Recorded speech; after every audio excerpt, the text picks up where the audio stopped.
lagi di YouTube channel saya yang bernama Lari Channel. Di sini saya akan membahas hasil resuman saya yang berjudul Filsafat Ilmu dalam Bidang Pendidikan karya Faizatul Umar. Ada semacam kecemasan yang menghinggapi benak kebanyakan filsuf. Kecemasan itu berkenaan dengan kemajuan pesat ilmu pengetahuan dan teknologi yang semula berjalan di atas rel kesejahteraan dan kepentingan umat manusia, namun belakangan justru berbalik menyengsarakan karena memperalat manusia. Filsafat berasal dari bahasa Yunani, philosophia, yang terdiri dari dua kata, philos dan sophia. Philos artinya cinta atau kecenderungan pada sesuatu, dan sophia adalah kebijaksanaan.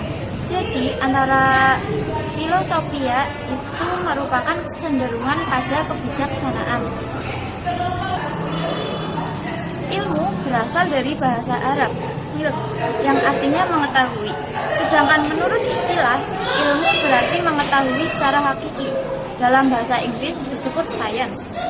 Menurut Kamus Besar Bahasa Indonesia, pengetahuan tentang suatu bidang yang disusun secara bersusun menurut metode-metode tertentu yang digunakan untuk menerangkan peristiwa di bidang pengetahuan itu sendiri. Yang kedua tentang filsafat pendidikan. Filsafat pendidikan itu menyelidiki hakikat pelaksanaan pendidikan yang bersangkut paut dengan tujuan, latar belakang, serta analisis kritis terhadap struktur dan kegunaannya. Ilmu itu menurut garis besar ada tiga. Yang pertama secara ontologi, yang kedua epistemologi, dan yang ketiga aksiologi. Yang pertama ontologi atau subjek ilmu itu ada dua, yaitu objek formal dan objek material. Yang kedua, epistemologi, yaitu metode mendapatkan pengetahuan. Ciri-cirinya itu ada tiga. Yang pertama objektif, dapat diulang dan dapat dipertanggungjawabkan kebenarannya. Yang ketiga itu aksiologi atau manfaat ilmu itu sendiri itu apa. Contohnya itu yang pertama ontologi, yaitu kan mesti ada bahan makanannya.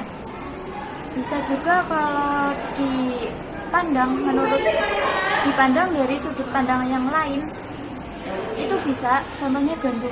Gandum itu kan dari botani itu kan tumbuhan, nah itu bisa juga.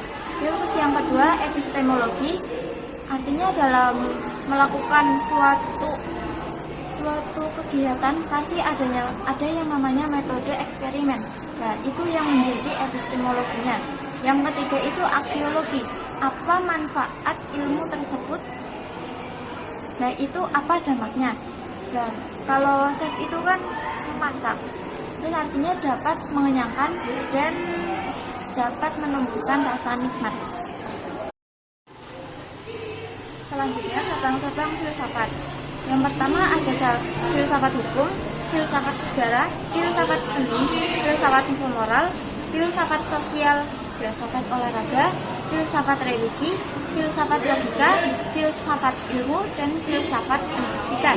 Jadi totalnya ada 10 cabang-cabang dari filsafat itu sendiri. Filsafat ilmu diperlukan kehadirannya di tengah-tengah perkembangan ilmu pengetahuan yang ditandai semakin menajamnya spesialisasi ilmu pengetahuan. Sebab dengan mempelajari filsafat ilmu, maka para ilmuwan akan menyadari keterbatasan dirinya dan tidak terperangkap ke dalam sikap arogansi intelektual. Yang lebih diperlukan adalah sikap keterbukaan diri di kalangan ilmuwan, sehingga mereka dapat saling menyapa dan mengarahkan seluruh potensi keilmuan yang dimilikinya untuk kepentingan umat manusia. Barokah.